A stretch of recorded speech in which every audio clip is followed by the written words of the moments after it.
So is the Fed starting to sweat from the hottest inflation reading in 30 years? Steve Leisman is here with more on the fallout for rates. Steve? Yeah, John, heat's on. There's talk that the taper, even before it's begun, could go faster than first announced. Wall Street economists speculating that the rapid and more widespread inflation we got in yesterday's October inflation report could prompt the Fed to a quicker reduction in asset purchases. That would open the window for faster rate hikes, potentially.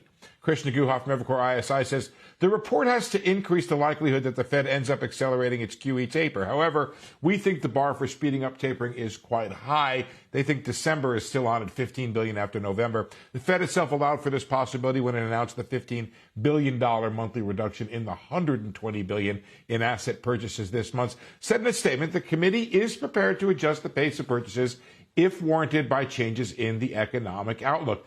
At the current pace, the Fed would finish the taper by May. If they stick to their plan of tapering before hiking, June would be the earliest possible month for a hike. So how's the market betting? Take a look. Fed funds futures puts a 36% chance of a May quarter point hike and a 62% chance of one in June, 73% for July. A speedier taper? Not most economists' base case. There's still time for more workers to come off the sidelines and supply bottlenecks to clear, but the window for inflation to come down before the Fed has to hurry the process is narrow and closing fast, John. Well, what is the message from the 2-year on rates with all of that new signal?